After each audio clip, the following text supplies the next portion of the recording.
School পর্যন্ত বন্ধ, college বন্ধ, চাকরি বন্ধ, ব্যবসা বন্ধ, ফ্যাক্টরি বন্ধ, গাড়ি বন্ধ। আপনাদের মনে আসেনি ওই বিপদের মুহূর্তে আল্লাহর কোরআনের একটা মাদ্রাসাও বন্ধ হয় নাই? সত্য কথা স্বীকার করতে কষ্ট লাগে না? কার বরদোয়া যে কপালে লাগছে আল্লাহই জানে। ভাইরা আমার,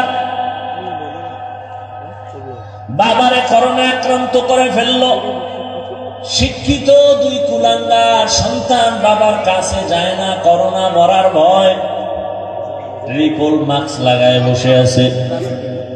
ওই সময় এলাকার গরিবদের টাকা দিয়ে বলে বাবার লাশটা রাস্তায় ফেলে দাও।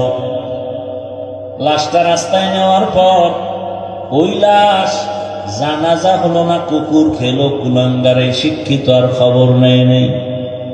ও আমার কলিজার যুবক বাবারা, ইতিহাস ভুলে যায় না রে। এই আপনার উঠেন কেন? মোনাজাত দিয়ে দেই? এমন কপাল নিয়ে দুনিয়াতে আসছেন কেন যে জীবনভর খালি ক্ষতি করবেন মানুষের?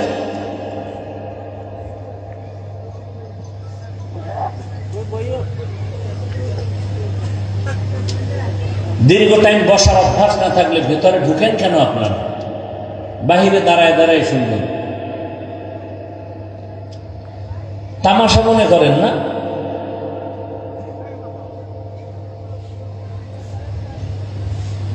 আল্লাহ হেদায়েত দান করুন।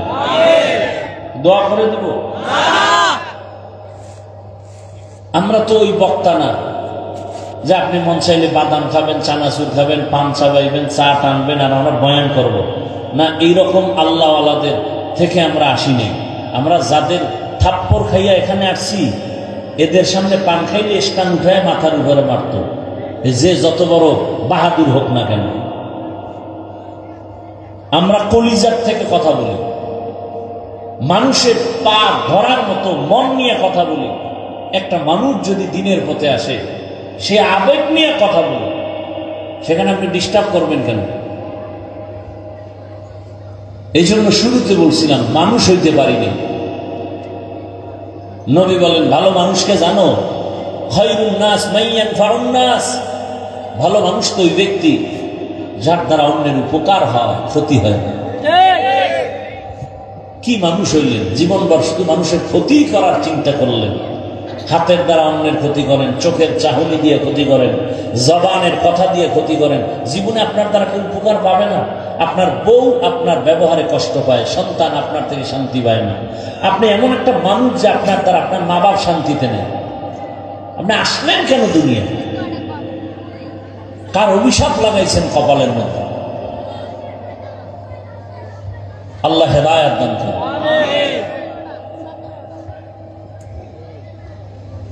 কি কথা বলতেছিলেন? করোনা। বাবার লাশ নিয়ে ভাইরা আমার, বাবার লাশ ওখানে আর দেখলো না। কি হলো? সেই সময় আমার দেশের টুপিওয়ালা আলেম ওলামারা আমার দেশের শত শত করোনার লাশ নিজেদের কাঁধে নিলেন, গোসল করালেন, কাফন পরালেন, জানাজা পড়ায় কবরে দাফন করেছেন। একজন হুজুরেও করোনায় মরে নাই। মিথ্যা বলছি? কোন হুজুর না খায় মরছে? আল্লাহ চোখের সামনে দেখায় দিলেন। এই দুনিয়ায় উলামায়ে কেরাম জাতির চূড়ান্ত বন্ধু। আর একটা তাজা উদাহরণ দেই। আরে উলামায়ে কেরামে জাতির আপনাদের কারো ক্ষতি চায় না, সবাই চায় আপনি ভালো সম্মানে থাকেন, সুস্থ থাকেন, মা বাবার দোয়া আপনার উপরে আসুক, আপনার দ্বারা পরিবার শান্তি পাক। এই পরামর্শগুলোই তো উলামায়ে কেরাম দেন। আপনাদের ক্ষতির কোনো পরামর্শ কোনো আলেম দেন না। তারপরেও কেন আপনি আলেমকে খারাপ বলেন? আমাকে একটা উদাহরণ দিয়ে জবাব দেন। সরকারি যারা চাকরি করে, বেসরকারি যারা চাকরি করে, বলেন জানা থাকলে তাদের ডিউটি প্রতিদিন কত ঘন্টা? বলেন। নিম্নে তাদের বেতন কত? বলেন 20,000। 8 ঘন্টা ডিউটি, 20,000 টাকা বেতন। আপনাদের অত্র অঞ্চলে যা আপনাদের আশেপাশে যাদের বাড়ির পাশে মসজিদ, ওই মসজিদে যারা ইমামতি করে আলেম ওলামা, তাদের ডিউটি কত ঘন্টা বলেন? বলেন, সত্য কথা বলেন। 24 ঘন্টা ডিউটি করে, মাসে বেতন কত দেন? শহর এলাকায় 10,000, 12,000, গ্রামে 5,000, 4,000, 6 মাস বাকি। এরপরও কোনো আলেম কাউকে গালি দেয় না, বরং ইমাম এত নরম ভাবে থাকে। রিক্সার ড্রাইভারেরাও কেমন যেন রিমান্ডের মতো ব্যবহার করে। জহুরের নামাজের নাই, রিক্সাওয়ালা কই জহুরে ছিলেন না, গেছিলেন কই? ইমাম সাহেব কয়, কে তুমি? আমি রিক্সা চালাই। কয়, এত ভাবার কেন? কয়, 5 টাকা বেতন দেই। এরকম বেয়াদব আছে না নাই? সভাপতি দেয় 100 টাকা, সেক্রেটারি সভাপতির থেকে আরো ধনী। আপনি কত দেন? আমি দেই মাত্র 50। কেন? সভাপতির থেকে আপনি ধনী। কয়, বেশি দিলে সভাপতির থেকে বেশি দাও, বেয়াদবি। এই জন্য মাত্র 150 টাকা বেতন দেয়। এই যে এরপরও কোনোদিন ইমাম সাহেব রাগ করে নাই, জুমায় বলে নাই যে বেতনের স্কেল বাড়াও, 1 তারিখের মধ্যে বেতন দাও, না হয় আসর থেকে সূরাগুলো উল্টা পড়া হবে।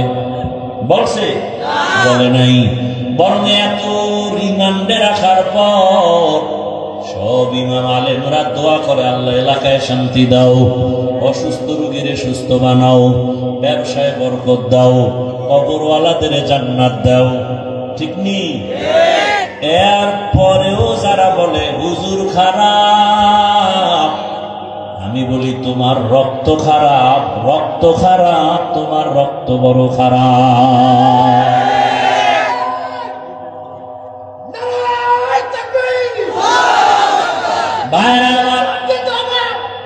ভাইরা আমার, এজন্য বললাম, আমি যদি এভাবে একটা সারা রাত আমি আপনাদের শুনাইতে থাকি, শেষ করা যাবে না।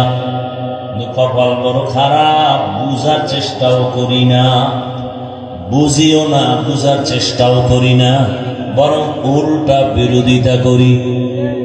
ঠিক নেই? কিন্তু আলেম ওলামারা ভোর রাত্রে কান্না করে, আল্লাহর কাছে সবার জন্য দোয়া করে, ও আল্লাহ, প্রত্যেকটা মানুষকে তুমি হেদায়াত দাও, তোমার একটা বান্দাও যেন কষ্ট না পায়। ওরে ব্যবসায়ীর জন্য দোয়া। কোন আলেম ব্যবসায়ীর উপরে জুলুম করে না, কোন আলেম কোন মানুষের সাথে খারাপ আচরণ করে না। প্রথমেই যে কথাটা বলে সালাম, মানে শান্তির দোয়া করে। এরে নবীর আশিক, ওই আল্লাহর বান্দি জাহান্নামী নারী, মনে আছে? পানি উঠাবার জন্য পায়ের মোজা খুলল, এরপরে মোজার সাথে ওড়নার এক অংশ দিয়া বাঁধলো, এরপরে পানি উঠাইয়া কুকুরের পান করালো। নবীজি হাদিসে বলতেছেন, ও সাহাবায়ে কেরাম, মহিলা জাহান্নামী, কিন্তু কুকুরকে পানি পান করানোটায় আল্লাহ এত খুশি। মনে আছে কোন কথার থেকে আনছিলাম? সবে বাতাতের মূল বিষয় কি? আল্লাহরে খুশি করা। ওই জাহান্নামী নারী কুকুরকে পানি পান করানোটা ফরজ না ওয়াজিব না? ও যদি হেঁটে যাইতো কিছুই করার ছিল না, কিন্তু আমার মালিকের কাছে বড় মজা লাগছে, পছন্দ হয়েছে, আমার মালিক বড় খুশি। নবীজি বলেন, সাথে সাথে গাইবি আওয়াজ, গাইবের থেকে আওয়াজ আসছে, ও নারী, কুকুরকে পানি পান করানোর কারণে তোমার জীবনের সব গুনাহগুলো মাফ হয়েছে। আতিনা ফি দারে দুনিয়া না হাসান, আতিনা ফি দারে আকবা না হাসান, ইয়া গিয়াসাল মুস্তাগীসি নাহদিনা ইফতিখারা বিল উলুমি ওয়াল গিনা। हर गोरी देने को तू तैयार है, जो न मांगे उससे तू बेजार है। সব ইবাদতের মাকসাদ হলো আল্লাহরে খুশি করা। কি আল্লাহরে খুশি করলে কত লাভ। ওই যে আমরা হজে যাই, হজে যায় হাজিরা ওই মিনায় যাইয়া পাথর মারে, পাথর মারেনি 7টা করে পাথর মারে, 3টা পিলার, ওখানে শয়তান তো নাই। কিন্তু ইসমাইল নবী পাথর মারছেন, ইব্রাহিম নবী মারছেন, এই জন্য আল্লাহর কাছে মজা লাগছে। আল্লাহ স্মৃতি হিসাবে কিয়ামত পর্যন্ত কায়েম রাখছে। বাইতুল্লাহ যারা উমরায় যায়, বাইতুল্লাহটা তাওয়াফ করার পর সাফা মারওয়ায় সাই করা লাগে, 7টা চক্কর দেওয়া লাগে। নবীজি একদিন চক্কর দিয়া মুস্কি হাসেন আর কয়, ও আল্লাহ, কি জন্য তুমি আমাকে এই কষ্টটা দিলা? আম্মা জান ইসমাইল নবীর মা হাজেরা যদি দৌড় না দিতেন, আল্লাহ এই আইন কোথা থেকে আনতেন? কেন করলেন? দৌড়াইতে অনেক অনেক কষ্ট, 7টা চক্কর দিলে খবর হয়ে যায়।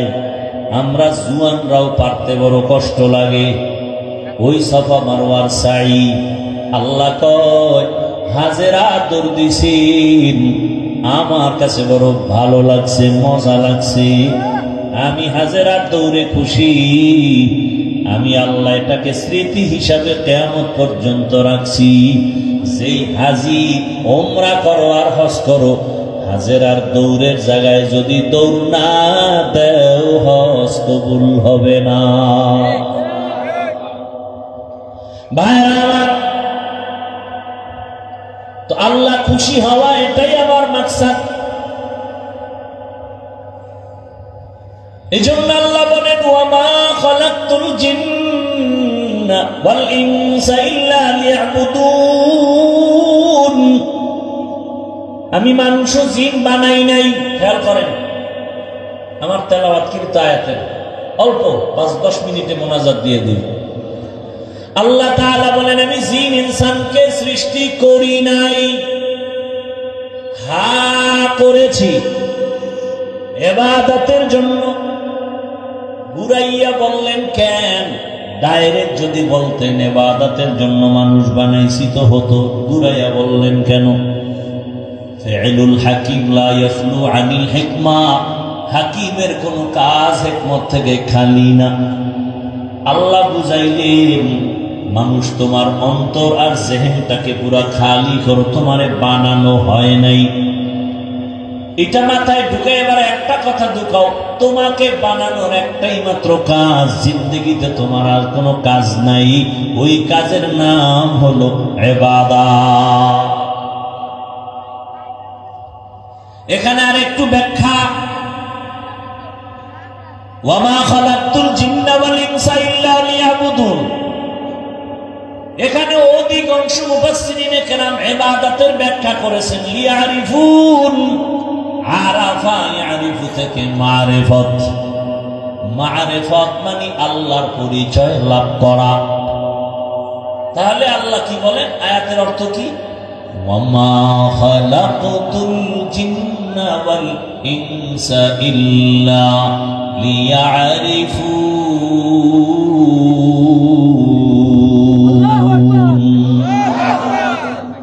আল্লাহ বলেন, আমি মানুষ ও জিন বানাইছি মারিফত অর্জনের জন্য। মারিফত মানে পরিচয় লাভ করা। কার পরিচয়? আল্লাহ। এখন প্রশ্ন, যদি মারিফতের জন্য আপনি বানায় থাকে তো ডাইরেক্ট মারিফতের কথা বললেন না কেন? ইবাদত বইলা ঘুরাইয়া বললেন মারিফত কেন? ইবাদত বললেন কেন? ডাইরেক্ট মারিফত বলতেন। মুফাসসিরিনে কেরাম এখানেও জবাব দেয় যে আল্লাহ যে মারিফত মাকসাদ নিয়ে ইবাদত শব্দ দিয়ে বলছেন, উদ্দেশ্য দিয়েছেন মারিফত। কারণ হলো মারিফতের দরজা বান্দা ইবাদত ছাড়া খুলবে না। শরীয়তরা মুকদ্দম দার আকনু মারিফত আজ শরীয়ত নিস্তে বেরু শরীয়ত হো তরিকত হো তমামি হकीकत में मुहम्मद की गुलामी। মারিফত অর্জনের জন্য কি লাগবে? ইবাদত ছাড়া মারিফত হবে না। আর আমার আল্লাহ গায়বের মালিক জানতে, এই জমিনে এমন একটা সময় আসবে মানুষ ইবাদত ছাড়া মারিফতের দাবি করবে। বর্তমানে আমগো সোনার বাংলায় বহু মারিফতের সম্রাট আছে, ইবাদত নাই। আছে না নাই? কারণ নামাজের বদল নামাজ একবার পড়লেই হয়। এটার আবার গান বানাইছে, নামাজ পড়ো মুসল্লি, নামাজের কি রাখো ডর, যেই নামাজে জান্নাত পাবি সেই নামাজ কোথায় তোমার? যেই নামাজে জান্নাতে যাবি সেই নামাজ পড়বি, হুদা পড়ে লাভ কি? এজন্য আমরা একবার হরি পড়লে এক নামাজ দিয়ে জান্নাতে যাব। আল্লাহর ভাগ্য কি, আল্লাহর কুদরত কি যে সানকা ভাইল্লা মরার আগে নামাজের টাইম পায় না, আজরাইল হাজির। আল্লাহ বুঝাইলেন শরীয়ত ছাড়া ইবাদত ছাড়া মারিফত হবে না। অতএব যারা শরীয়ত আর ইবাদত বাদ দিয়া মারিফতের সম্রাট হবে, এটা মারিফতের সম্রাট না, এরা সব মরার পথের সম্রাট। এদের কাছে গেলে দুনিয়াও মরণ, আখিরাতেও মরণ। দুনিয়ায় মরণ, আখিরাতে মরণ। আমার লাল কাপড় টানাইছে, লাল কাপড় করা হয় না। কি কাপড়? লাল কাপড় লাগায় কি ভালো জায়গায় লাগায়, অ্যাম্বুলেন্সে কি লাগায়? কথা বল না কেন? সিগন্যাল দিতে আছে, রেড সিগন্যাল। একজনে হুজুরে আমি বুঝাইছে, কিয়ামতের দিন ওরা চালাক তো, আল্লাহ জিজ্ঞেস এই মানুষগুলোর তুই ধ্বংস করলি কেন? তুই যে মারিফতের সম্রাট দাবি করলি ইবাদত ছাড়া। আল্লাহ আমি যা করছি দুনিয়া হওয়ার জন্য, ওরা আসছে কেন? আমি তো লাল কাপড় দিয়ে রেড সিগন্যাল দিয়েই রাখছিলাম। কি? আমি তো রেড সিগন্যাল দিয়েই রাখছি, এদিকে আসবি না। ভিতরের অবস্থা কিন্তু ভালো। ইবাদত ছাড়া মারিফত কোনদিন হবে না, খোদার কসম। যেমন গাভীর দুধ ছাড়া মাখন পাওয়া যায় না, ঘি পাওয়া যায় না, ছানা পাওয়া যায় না, ইবাদত ছাড়া মারিফত অর্জন হবে না। ব্যাখ্যা করব না, আরো সময় আছে, আরো ব্যাখ্যা করেছি আমি, এখানে আর করব না, টাইম নাই, আপনাদেরও ধৈর্য নাই। শুনেন, ইবাদতের জন্য যে আল্লাহ বানাইছেন, খেয়াল করেন। তিনটা কথা এখানে আছে, এই তিনটা কথা বলতে কতটুকু সময় যাবে জানি না, যতটুকু তাড়াতাড়ি পারি বলবো।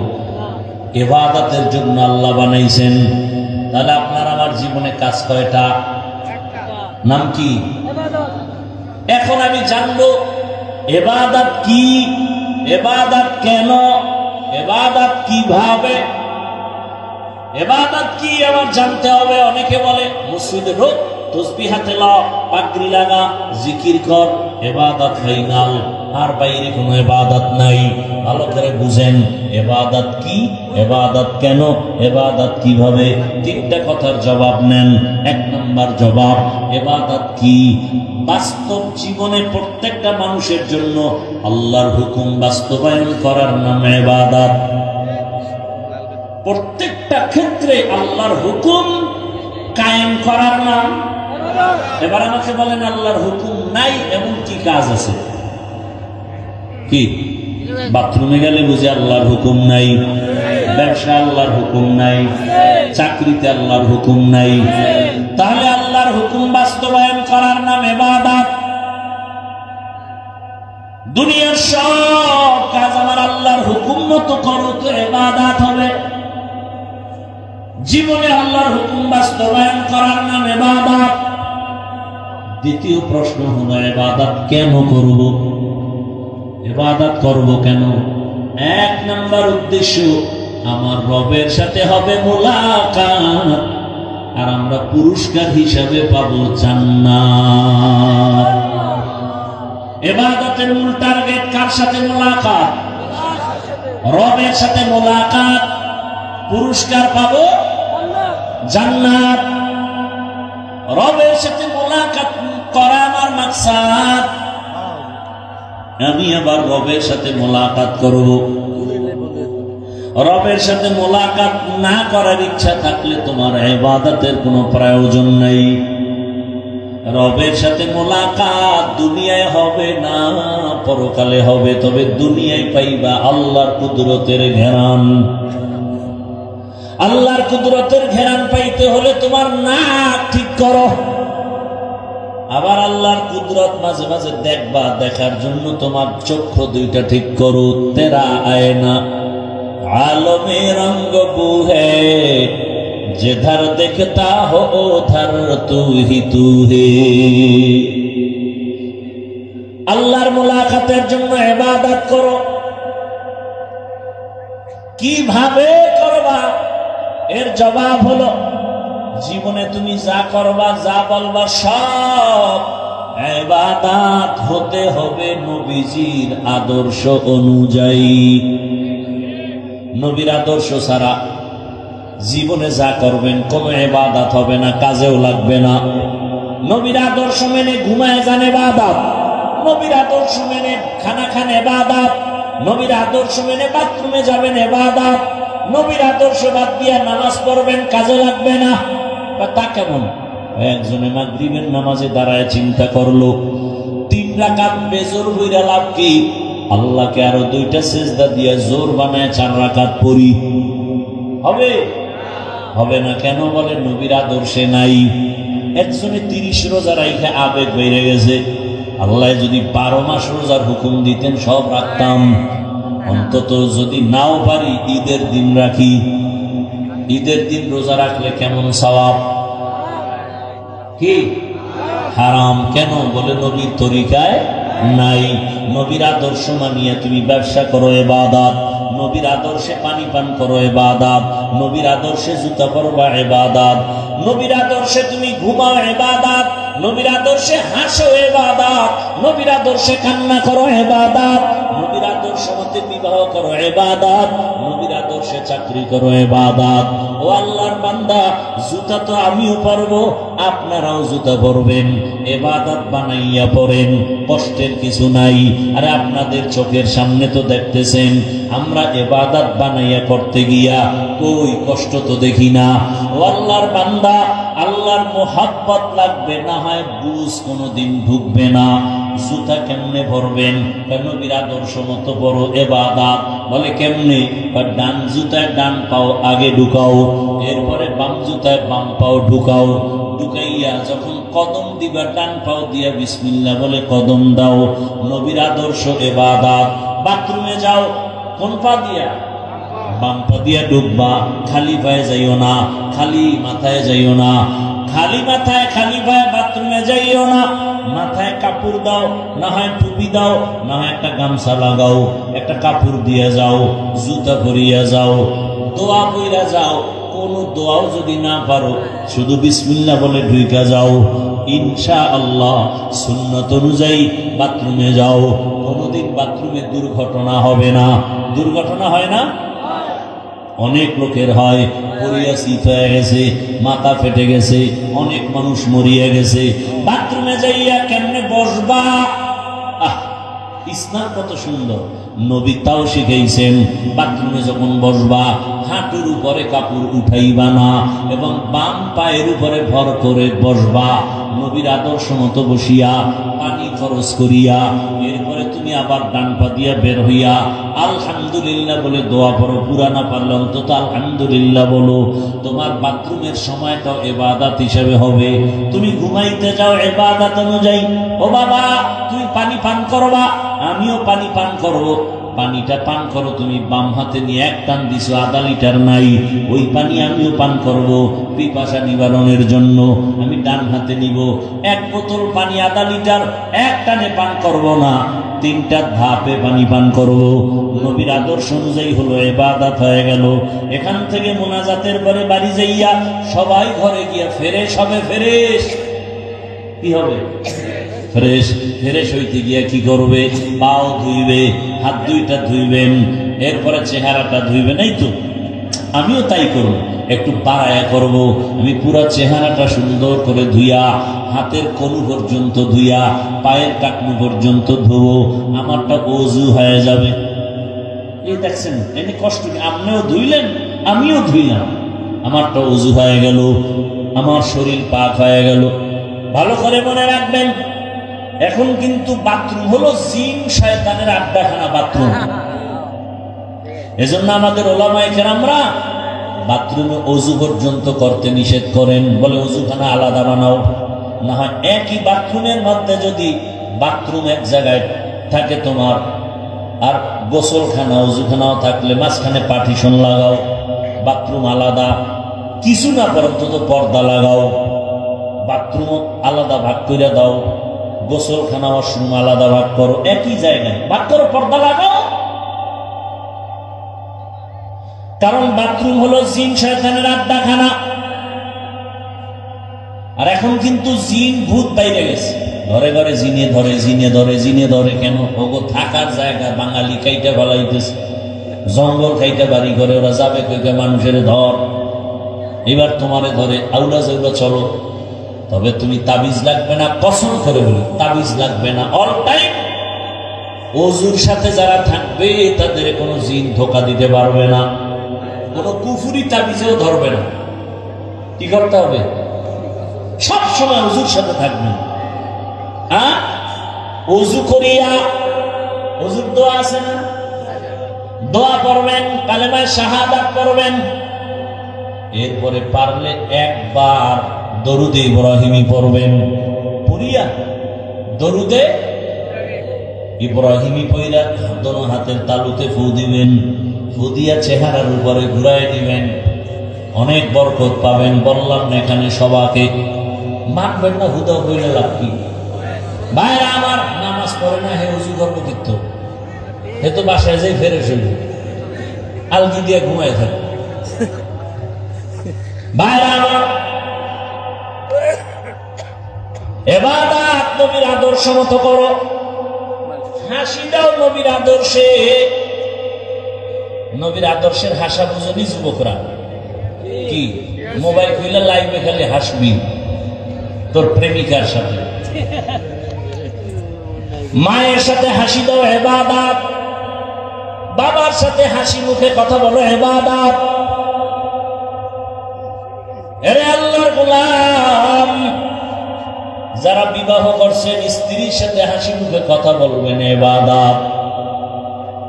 টাইম কই? মোবাইল চালাই তো ঘুমানোর টাইম পাই না।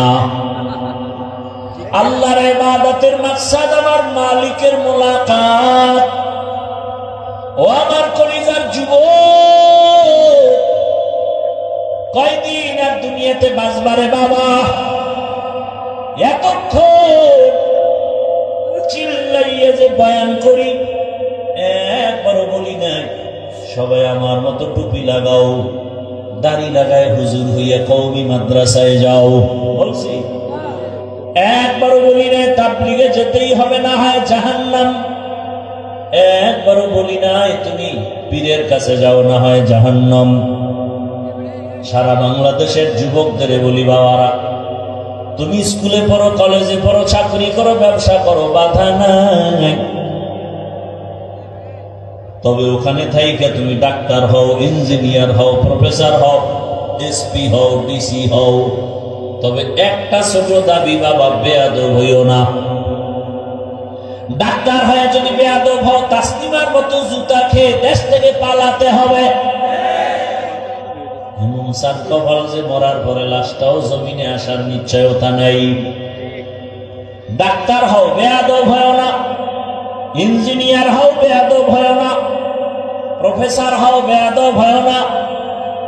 ওই ঢাকা কলেজের প্রফেসর আহমদ শরীফ কত বড় গাদ্দারি করে মরল, কবরও কপালে জুটে নাই, কবর হয় নাই।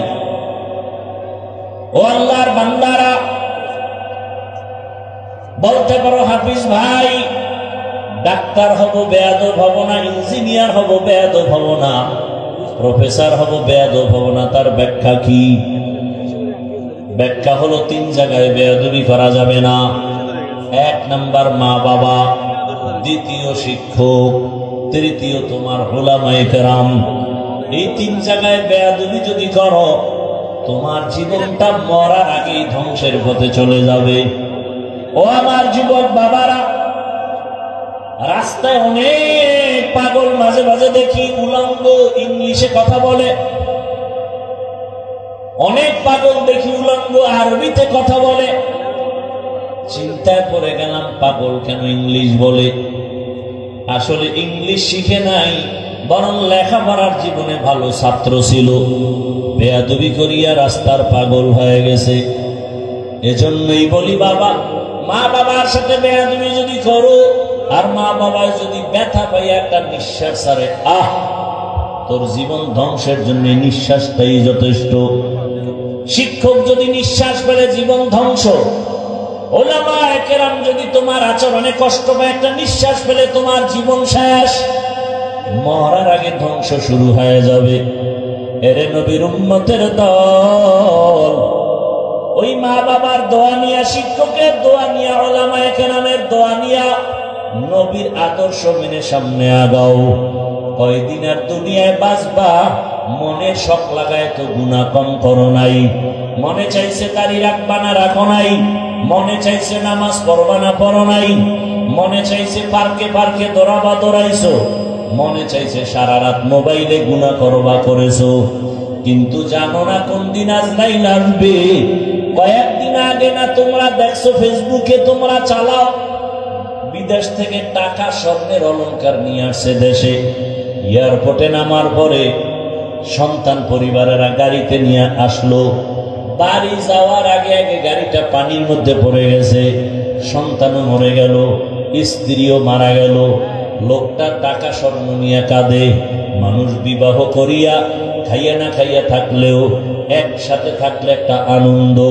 আমি টাকার লোভে চলে গেলাম বিদেশ, অনেক বছর পরে আসছি, টাকা নিয়ে আসছি আনন্দ করে আবার যাব, কিন্তু আমার কপাল এত কেন খারাপ যে আমার নিজের হাতে আমার সন্তানটা মরে গেল, আমার চোখের সামনে স্ত্রী মরে গেল। এই জীবন দিয়ে কি লাভ হবে? কয়েক বছর আগে এই বাংলাদেশে পুরা দেশের মধ্যে একটা রাতের বেলা তুফান হয়েছিল, নাম দিয়েছিল চিত্রাং।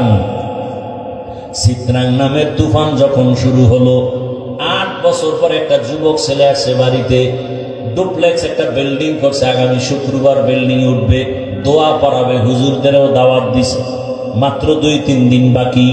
বিল্ডিং এর পাশে মিস্ত্রি ডবল দিয়ে ওভার ডিউটি করায় কাজ শেষ করতেছে। রাতের বেলা পাশে একটা টিনের ঘর, টিনের ঘরের মধ্যে একটা চৌকি, চৌকির উপরে স্ত্রী, মাঝখানে একটা বাচ্চা আর স্বামী, এই যুবক, এই 3 জন ঘুমাচ্ছিল। আগামী শুক্রবার বিল্ডিং উঠবে, 8 বছরের সব কামাই বুঝি বিল্ডিং এর ভেতরে।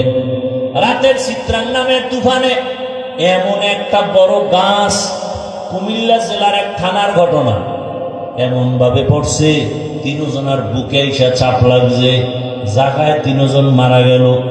পত্রিকায় চলে আসছে। দুনিয়া বড় কঠিন। আজকে তুমি সুস্থভাবে বয়ান শুনো, আগামীকাল আল্লাহ না করুন বুঝাবার জন্য বলি, যদি খবর হয়ে যায় ঘুমের মধ্যে তুমি আমি নাই, মা একটা চিৎকার দিয়া বলবে, আয় তাড়াতাড়ি, আমার বাবায় নাই। বাবায় টেলিফোন করবে, ইমাম সাহেব আমার সন্তান দুনিয়ায় নাই, জানাজা না পড়ায় যাবেন না। ও বাবা, দেখবা তোমার আমার গায়ের গেঞ্জিটা বেলেট দিয়া কেটে কেটে রাখবে। কেউ যাবে দৌড়ায় বাজারে কাফন কেনার জন্য, কেউ যাবে বাঁশবাগানে কবর খনন করার জন্য, কেউ বলবে যাও তাড়াতাড়ি গরম পানি করো গোসল দেওয়াবার জন্য।